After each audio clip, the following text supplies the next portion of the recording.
예수님은 인내로 구원을 이루셨습니다.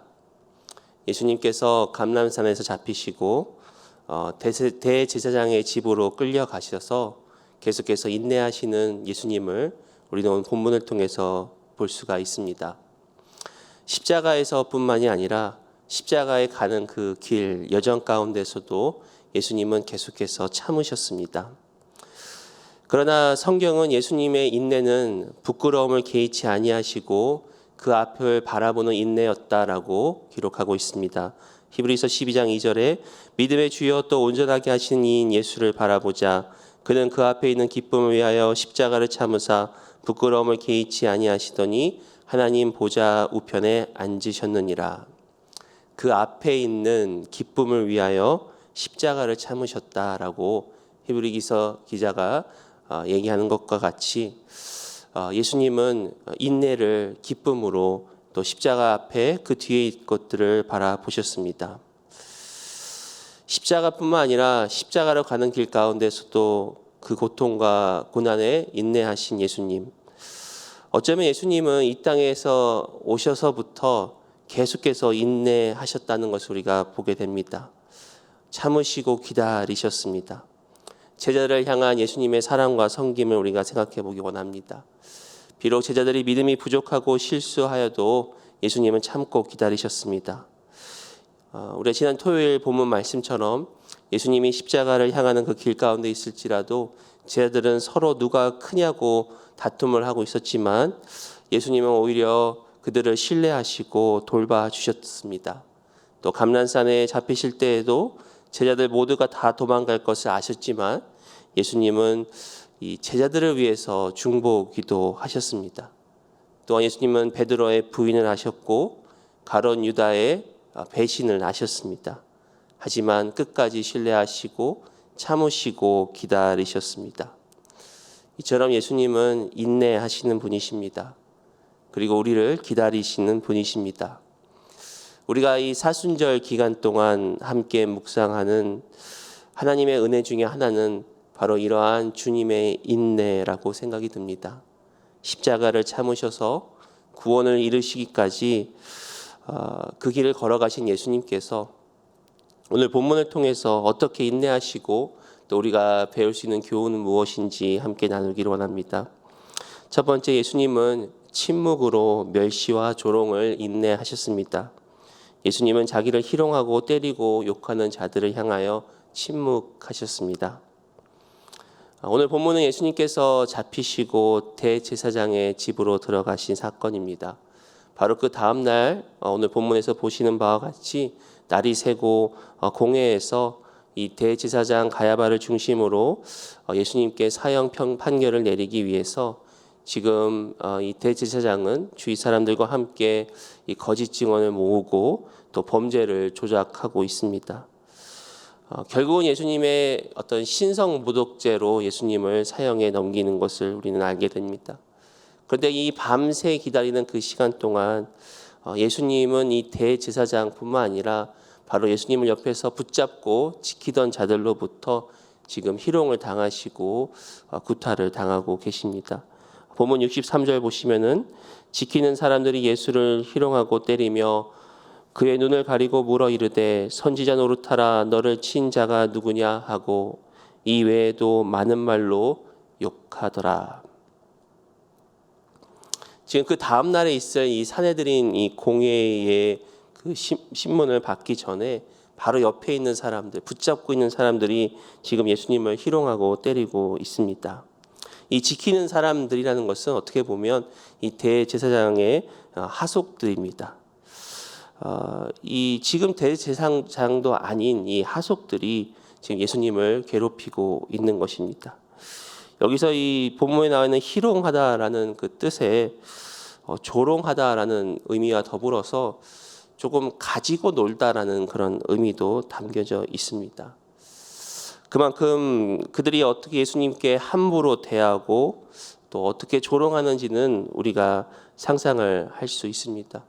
또한 예수님을 때리고 폭력을 가합니다. 어떻게 보면은 지금 예수님을 붙잡고 있는 사람들은 그럴 권리가 없는 사람들인데 하속인들인데 그럼에도 불구하고 예수님께 마구 대하는 무례히 행하는 아주 조롱하고 그런 희롱하는 모습들을 우리는 보면서 이것을 보는 우리도 참 참을 수 없는 그러한 분노의 마음이 생깁니다. 분명히 예수님이 누구신 줄 소문으로 들었을 것입니다. 그래서 저들은 예수님께 선지자 노릇을 하라라고 조롱까지 합니다. 정말 예수님에 대해서 소문을 들었더라면 예수님께서 그동안 행하셨던 모든 표적들, 또 하나님 나라에 대한 가르침, 또 예수님께서 행하신 능력 등을 그들이 들었고 또 알았을 텐데 전혀 예수님을 두려워하지 않습니다. 많은 사람들이 예수님을 선생님이여 랍비여라고 존중하지만 전혀 예수님을 존중하지 않습니다. 이는 마치 예수님을 조롱하기로 이 작정한 그들의 모습, 그들의 마음을 보게 됩니다. 어떻게 보면은 정말 깨닫지 못하는 그런 인간의 어리석음을 우리는 함께 봅니다. 여기서 이 선지자 노릇하라라는 것은 마치 사탄이 광야에서 40일간 금식을 마친 예수님을 향하여 시험한 것과 같은 그러한 말입니다. 이 누가복음 4장 3절에서 9절에 보시면 3절과 9절에 보시면 내가 만일 하나님의 아들이거든이라고 사탄은 계속해서 예수님을 시험을 합니다. 즉 이들도 이 사탄의 하수인과 같이 선지자 노릇을 해라. 정말 하나님의 아들이거든 우리가 누군지 알아맞혀라. 라는 그런 예수님을 향한 조롱과 폭력의 그런 극치를 보여주고 있습니다. 이러한 일을 마태는 다음과 같이 기록을 합니다. 마태복음 26장 67절과 68절에 이에 예수의 얼굴에 침 뱉으며 주먹으로 치고 어떤 사람은 손바닥으로 때리며 이르되 그리스도야 우리에게 선지자 노릇을 하라. 너를 친 자가 누구냐 하더라. 얼굴에 침을 뱉고 주먹을 치고 손바닥으로 때리는 그러한 모습들.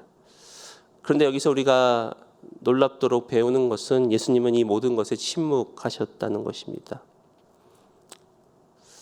그 전에 예수님께서는 이 바리새인들과 서기관들이 예수님을 비방하기 위해서 또 예수님을 시험하기 위해서 질문을 할 때마다 예수님은 지혜로운 말씀으로 지혜로운 대답으로 그들을 침묵하게 하셨지만 예수님께서 십자가를 지고 가시는 그 길 동안 사람들의 조롱과 그런 핍박 가운데서는 침묵하셨습니다. 이러한 예수님의 침묵에 대해서 이사야는 이미 다음과 같이 예언하였습니다. 이사야 53장 7절에 그가 곤욕을 당하여 괴로울 때에도 그의 입을 열지 아니하였으며 마치 도수장으로 끌려가는 어린 양과 털 깎는 자 앞에서 잠잠한 양같이 그의 입을 열지 아니하였도다. 우리가 배우는 예수님의 영광은 그분의 능력과 말씀의 영광뿐만 아니라 바로 침묵의 영광도 있습니다. 어린 양이신 예수님께서 그 십자가의 길을 담당하기 위해서 피를 흘리시기 위해서 잠잠히 계셨던 것입니다. 아마 여러분들도 여러 번 들으셨을 수도 있는데 제가 예전에 이 미국의 유타주에 있는 미국 나바호 원주민 지역에 선교를 간 적이 있습니다. 선교를 간 첫 해 때 그곳 원주민들이 우리를 환영하기 위해서 그들이 목축하고 있던 양 한 마리를 잡아서 대접해 주었습니다. 그리고 그 양을 잡을 때 이 선교 팀원들이 어떻게 잡는지 그 모습을 볼 수 있는 기회가 있었습니다.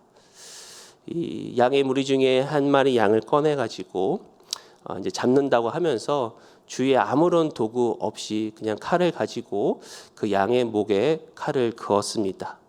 그러니까 곧바로 양의 목에서 피가 쏟아져 나왔습니다. 그런데 이 신기하리만큼 양은 그 자리에 가만히 있었습니다. 정말 소리 하나, 몸짓 하나 내지 않고 그냥 그 자리에 가만히 피가 쏟아지면서 죽어가고 있었습니다. 너무나 놀랐습니다. 어떻게 보면 좀 충격이었습니다. 그래서 그분들에게 물어봤습니다. 다른 동물들도 혹시 이렇게 잡으시냐고 그랬더니 아니라고 그러시더라고요. 보통 동물들을 잡을 때 날뛰고 난리를 치기 때문에 꽉 붙들어야 된다고 이야기를 합니다. 그러면서 특별히 이 양이 아닌 염소를 잡을 때는 더욱더 조심해야 한다고 합니다.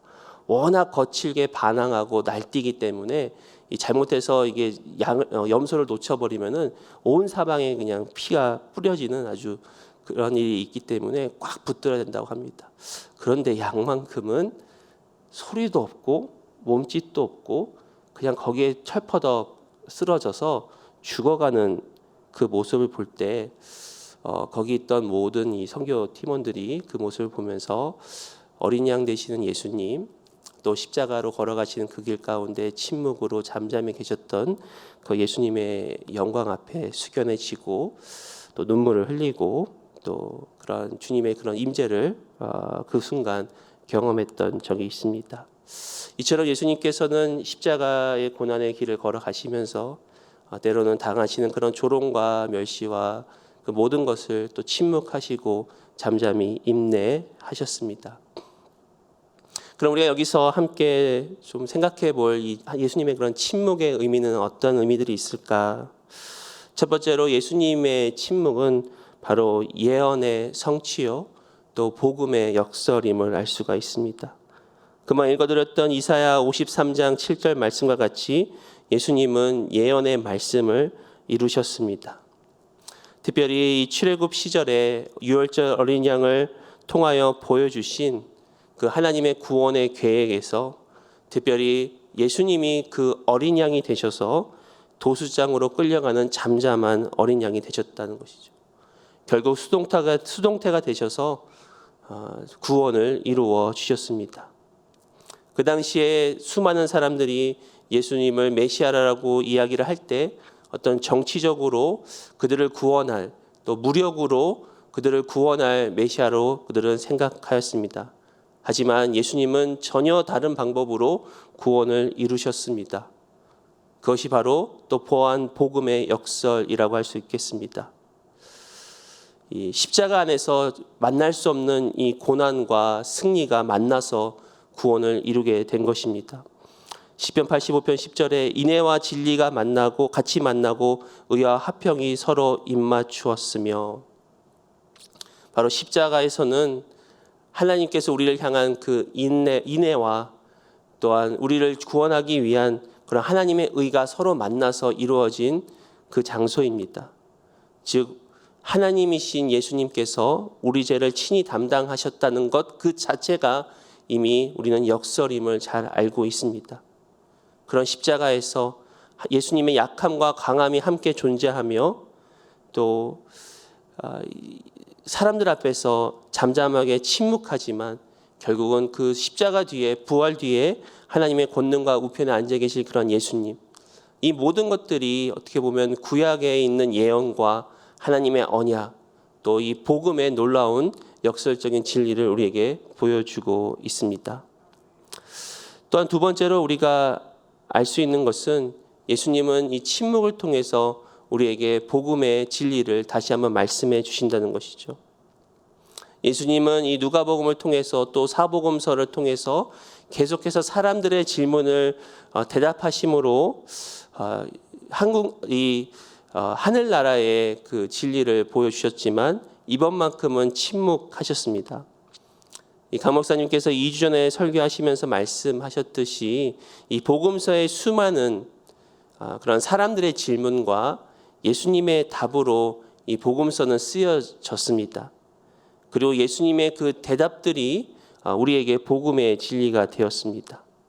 그래서 우리 강 목사님께서 이렇게 말씀하시더라고요. 어쩌면 우리가 이 바리새인들과 서기관들에게 감사해야 한다고, 예수님께 그렇게 많은 질문을 해서 우리가 이 하늘나라의 진리를 깨닫고 또 복음의 진리를 깨닫지 않았냐고 라고 말씀하셨는데, 근데 우리가 여기서 배우는 것은 이러한 예수님의 대답뿐만 아니라 예수님의 침묵 역시도 우리에게 복음의 진리를 깨닫게 해 주신다는 것이죠.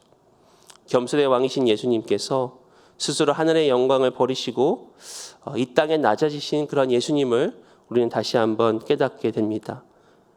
여러분 잘 아시지만 빌립보서 2장 5절에서 8절에 너희 안에 이 마음을 품으라 곧 그리스도 예수의 마음이니 그는 근본 하나님의 본체시나 하나님과 동등됨을 취할 것을 여기지 아니하시고 오히려 자기를 비워 종의 형체를 가지사 사람들과 같이 되셨고 사람의 모양으로 나타나사 자기를 낮추시고 죽기까지 복종하셨으니 곧 십자가에 죽으심이라. 바로 근본 하나님의 본체시나 하나님과 동등됨을 취할 것을 여기지 아니하시고 오히려 자기를 비워 종의 형체를 가지신 그 예수님. 이러한 예수님의 침묵은 곧 우리가 따라가야 할 모범이라 생각이 듭니다. 바리새인과 서기관들의 질문과 답을 통해서 바로 옆에 있던 제자들에게 그런 하나님 나라의 진리를 가르쳐 주신 예수님께서 이번에는 침묵으로 물론 곁에는 없었지만 그 제자들에게 그리고 이 말씀을 읽는 우리 모두에게 이 침묵을 통한 또 복음의 진리를 우리에게 가르쳐 주고 계십니다. 침묵은 겸손과 더불어 온유의 표현입니다. 특히 예수님처럼 부당하게 조롱을 받고 비방을 받거나 심지어 이 조롱을 받을 때 이 온유한 자는 침묵할 수가 있습니다. 이 구약에서 모세가 그랬습니다. 이 모세가 구스 여자를 아내로 취하자 그의 누이 미리암과 그의 형 아론이 모세를 비방하였습니다. 모세에게 당신만 선지자냐라고 그렇게 비판하고 비방하였던 것입니다. 그런데 그때 모세는 침묵하였습니다. 그리고 하나님은 이러한 모세를 향하여 이렇게 말씀하십니다. 민수기 12장 3절에 이 사람 모세는 온유함이 지면의 모든 사람보다 더하리더라. 예수님의 침묵을 우리가 모범으로 삼고 또 이 바울의 권면과 같이 빌립보서 2장 5절에 너희는 이 마음을 품으라 곧 예수 그리스도의 마음이니. 즉 예수 그리스도의 마음이라는 것은 이 온유와 또 겸손 또 침묵에 우리는 있다는 것이죠. 우리가 부당하게 그런 불이익을 당하거나 또 사람들에게 말도 안 되는 그런 비방 또 때로는 비판 더 나아가서는 욕설까지 받을 때 우리는 조금 더 침묵하는 그런 마음의 여유를 가질 필요가 있습니다.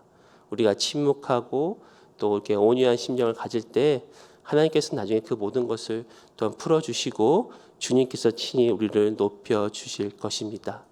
그러므로 예수님의 침묵을 우리는 또한 본받아 우리 삶 가운데 그 말씀을 적용하고 살아나가는 저와 여러분들이 되기를 소원합니다. 또 세 번째는 아까도 잠깐 말씀드렸지만 우리는 예수님의 침묵을 통해서 진정한 주님의 영광을 다시 한번 발견할 수가 있습니다. 예수님의 침묵은 십자가에서 깨어짐과 또 내어줌을 향한 그런 영광의 길입니다. 예수님은 침묵으로 예수님의 한없는 사랑을 보여주셨습니다. 이 대제사장이 아닌 그들의 하수인들이 지금 가진 조롱과 그런 폭력에도 예수님은 침묵하셨습니다. 어떻게 보면 예수님의 침묵은 우리를 향한 하나님의 은혜의 또 다른 방편이라고 할 수 있겠습니다. 가나안 여인이 딸이 흉악하게 귀신이 들렸을 때 그리고 그 여인이 예수님 앞에 간절히 간구하였을 때 예수님은 먼저 침묵하셨습니다. 물론 당장에는 이 침묵으로 그 간구를 거절한 것처럼 보였지만 결국 예수님은 침묵을 통해서 그 여인의 믿음을 더욱더 강건케 해주시고 결국에는 그 여인을 존귀케 해주셨습니다. 예수님은 자기를 조롱하는 자 앞에서 침묵하심으로 기다리셨습니다. 이 앞에서 이 가룟 유다를 통해서 이 감난산에서 기도하시는 가운데 이 가룟 유다가 예수님을 배반할 때 예수님은 침묵하셨습니다. 또한 저 멀리서 베드로가 3번 예수님을 부인할 때도 역시 예수님의 베드로의 눈을 바라보시며 침묵하셨습니다. 예수님은 우리를 향하여서도 동일하게 때로는 침묵하십니다. 우리의 기도의 요구에 대해서 침묵하실 때가 있습니다. 그때는 우리를 더욱더 기다리게 하시고 또 기다림을 통해서 우리의 믿음을 키워나가실 뿐만 아니라 결국 나중에 그 모든 일에 합력하여 선을 이루시는 그런 하나님의 놀라운 영광을 바라보도록 때로는 우리의 기도에 침묵하십니다. 또 우리가 실수하고 넘어지고 또 때로는 실패하여도 예수님은 책망하지 아니하시고 침묵하십니다. 그리고 기다리십니다. 어떻게 보면 우리가 정말 주님 앞에 잘못했을 때마다 우리에게 말씀하시면은 아마 오래 못 살 것 같습니다. 계속해서 책망을 받을 것 같습니다. 하지만 주님은 나무라지 아니하시고 우리의 어떤 실수 또 넘어질 때도 기다리고 계신다는 것이죠. 자, 요즘에 우리 이 깊은 기도의 영성반을 지금 같이 하면서 지난주에는 이 경청 기도에 대한 말씀을 묵상하고 같이 훈련을 하고 있었습니다. 이 경청 기도라는 것은 하나님의 음성을 더욱더 귀 기울이면서 듣는 그런 기도의 훈련입니다. 근데 마침 아까 앞에서 읽어드린 이사야 53장 7절 말씀을 좀 묵상을 하면서 이러한 마음에 이러한 생각이 들었습니다. 우리는 이 예수님의 음성, 하나님의 음성이 아름다울 뿐만 아니라 예수님의 침묵도 동일하게 아름다운 것이구나. 마치 우리가 이게 예술 작품을 볼 때 여백의 미라는 게 있지 않습니까? 그림을 그리는 그 공간과 또 아무것도 없는 그 여백의 공간이 어울렸을 때 진정한 아름다움을 보듯이 그러니까 아까도 말씀드렸지만 우리가 기도하거나 하나님 앞에 나아갈 때 끊임없는 하나님의 말씀을 듣기를 원하지만 때로는 그 말씀과 말씀 사이의 그런 침묵의 시간과 공간을 통해서 주님이 누구신지를 우리에게 말씀해 주시고 결국은 그런 주님의 영광과 아름다움을 우리가 볼 수 있구나라는 그런 생각을 하게 되었습니다. 바로 침묵도 하나님의 침묵을 통해서 우리도 하나님의 아름다움을 보고 또 침묵을 통해서 주님의 영광을 볼 수가 있는 것이죠. 그럼 예수님은 침묵으로 십자가의 길을 걸어가셨습니다. 그리고 그 침묵 안에 들어있는 그 주님의 사랑과 그 은혜를 깊이 경험하는 이 시간 되기를 소원합니다.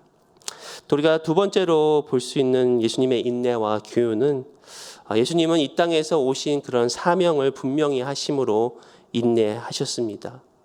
예수님은 자신이 누구이신지의 정체성과 또 미래의 승리와 영광을 바라보시면서 끝까지 인내하셨습니다.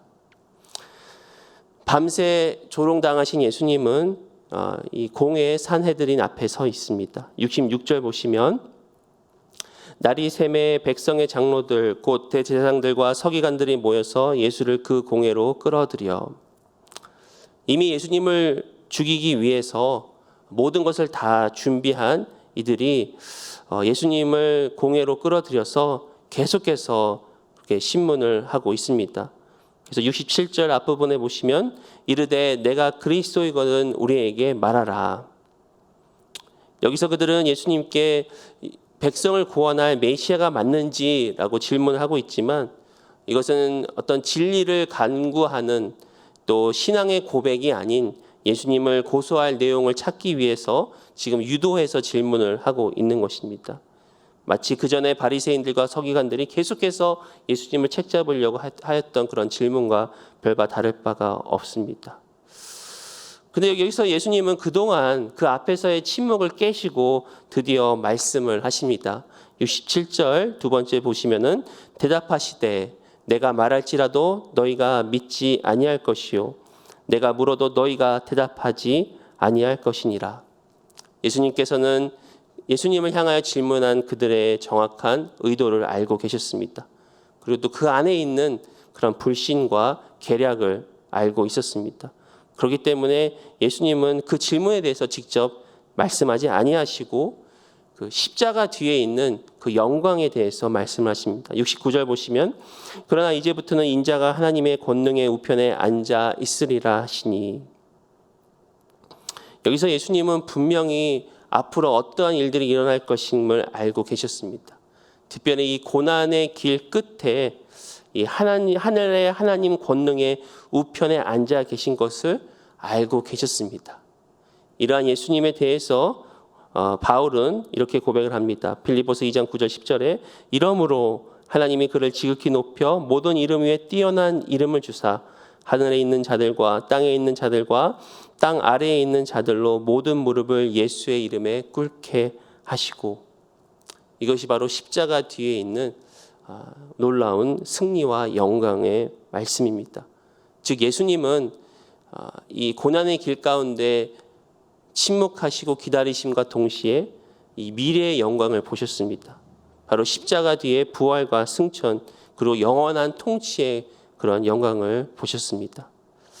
그때 그들이 다시 한번 예수님께 질문을 합니다. 70절 보시면 다 이르되 그러면 내가 하나님의 아들이냐 대답하시되 너희들이 내가 그라고 말하고 있느니라. 그전에는 예수님에게 내가 그리스도냐라고 질문했던 그들이 이제는 하나님의 아들이냐라고 질문하면서 예수님은 너희들이 내가 그라고 말하고 있느니라. 물론 예수님께서 간접적으로 지금 질문을 하고 계시지만 내가 그라고 말하고 있느니라 라는 이 표현 자체에 우리는 예수님께서 지금까지 특별히 요한복음을 통해서 계속해서 말씀을 하셨던 영어로는 I am, 나는 나다라는 그 말씀을 다시 한번 지금 하고 계십니다. 즉 이 I am이라는 단어가 그 헬라어로 에고 에이미라는 그런 단어인데요. 이 부분을 통해서 우리 강 목사님께서 예전에 한번 이렇게 설교를 하시면서 설명해 주셨는데 이 에고 에임이라는 것은 이 출애굽기 3장에 나와 있는 이 모세가 떨기나무 가운데서 만난 그런 하나님의 그 이름, 나는 스스로 있는 자이다. I am that I am 이라는 그 단어를 지금 예수님께서 여기서 한번 마지막에 나는 나다. 에고 에이미라는 그 단어를 지금 표현을 하시면서 예수님이 누구신지, 예수님이 진정한 하나님의 아들이심과 동시에 하나님이신 것을 다시 한번 나타내고 있는 것입니다. 즉 I am이라는 뜻은 바로 스스로 계시는 하나님, 예수님께서 스스로 있는 하나님심을 지금 선포하고 있는 것이죠. 그러니까 예수님은 침묵하심과 동시에 분명한 자신이 누구이신지에 대한 정체성과 또 미래에 일어날 그 영광을 분명히 하셨다라는 것입니다.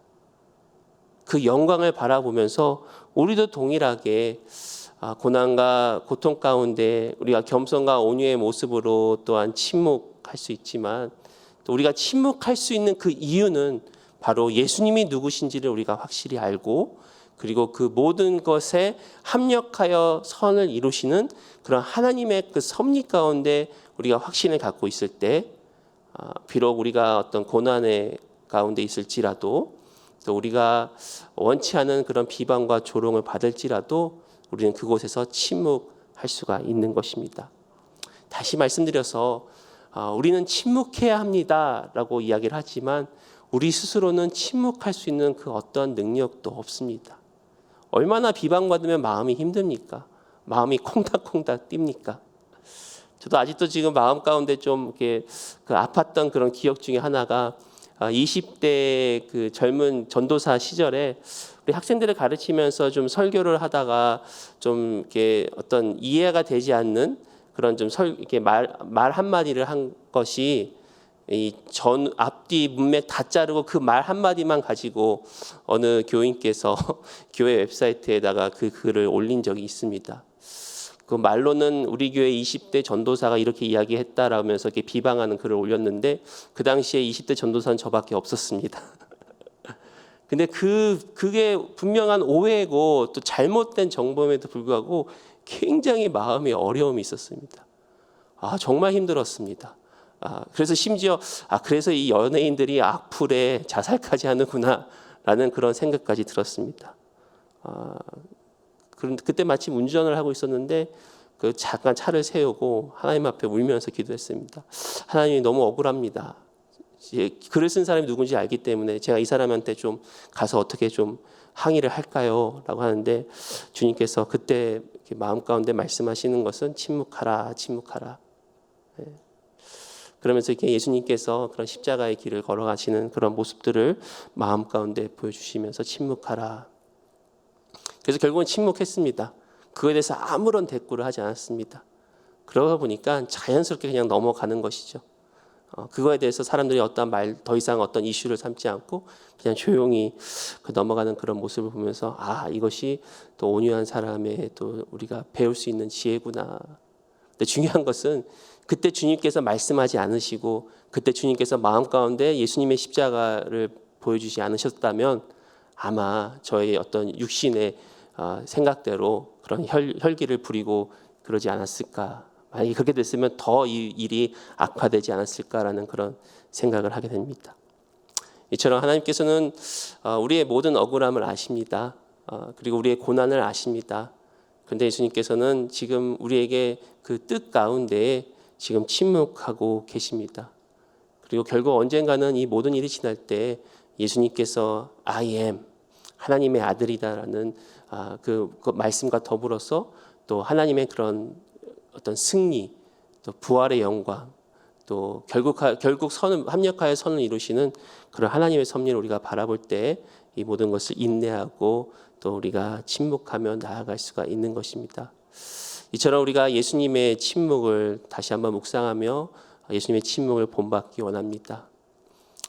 그리고 동시에 예수님께서 비록 침묵하셨지만 예수님은 하나님의 아들이시요 또 부활 후 하나님 우편에 앉아 계실 통치하신 주님이라는 것을 우리가 기억하고 이 모든 것 가운데 합력하여 선을 이루시는 우리가 주님을 바라보심으로 이 사순절 기간 동안 또 주님을 우리가 묵상하며 또 인내하시는 주님, 또 침묵하시는 주님, 또 더불어서 우리도 우리의 삶 가운데 함께 주님과 함께 동행하며 또 침묵하며 그런 겸손함과 온유의 모습을 보이는 저 여러분 되시기를 예수의 이름으로 축원드립니다. 기도하시겠습니다. 하나님, 오늘 말씀을 통해서 그 예수님의 침묵의 영광을 바라보게 하심에 감사를 드립니다. 그렇게 하실 수 있었지만 침묵하시고 잠잠히 그 길을 걸어가신 그런 주님을 바라보며 우리도 하루하루 살아가면서 주의 말씀을 의지하며 또 때로는 침묵하며 인내하는 지혜와 능력을 허락하여 주옵소서. 사순절 기간 동안 주님을 더욱더 깊이 묵상하며 십자가의 길을 걸어가시는 주님을 바라보는 우리 한 분 한 분 되도록 주님 역사하여 주옵소서. 환우들을 기억하여 주옵소서. 하나님께서 위로하여 주시고 또 병상 가운데 치유의 능력을 더하여 주옵소서. 코로나로 참 많은 어려움들이 있는 한 분 한 분에게 주님 위로하여 주시고 또 하루속히 코로나를 통해서 하나님의 놀라운 그런 영광을 바라보도록 주여 하루속히 코로나를 종식시켜 주옵소서. 우크라이나 사태를 주님 기억하여 주시고 그 영혼들을 불쌍히 여겨주시고 모든 전쟁을 하나님의 속하였음을 압니다. 주께서 주장하여 주셔서 그 모든 가운데 하나님의 놀라운 평화가 있도록 주여 붙드시고 역사하여 주시옵소서. 디귿을 섬기시는 김동욱 신마리아 선교사님을 위해서 기도합니다. 하나님께서 이 선교사님 가운데 사역 가운데 주께서 함께해 주시고 또 하나님 마음에 합한 믿음과 말씀 충만한 가정이 될 수 있도록 함께해 주시며 또 언어 훈련과 또 새로운 도시 개척을 위한 그 모든 준비 가운데 하나님의 놀라운 공급하심과 은혜와 능력이 있도록 주님 역사하여 주시옵소서. 오늘 하루도 주님과 함께 동행하며 나아가는 우리 주의 사랑하는 자녀들 가운데 큰 은혜로 주님 더하여 주옵소서. 예수님의 이름으로 기도합니다. 아멘. 하늘에 계신 우리 아버지여, 이름이 거룩히 여김을 받으시오며 나라가 임하옵시며 뜻이 하늘에서 이루어진 것 같이 땅에서도 이루어지이다. 오늘 우리에게 일용할 양식을 주옵시고 우리가 우리에게 죄진 자를 사하여 준 것 같이 우리 죄를 사하여 주시옵고 우리를 시험에 들지 말게 하옵시고 다만 악에서 구하옵소서. 대개 나라와 권세와 영광이 아버지께 영원히 있사옵나이다. 아멘.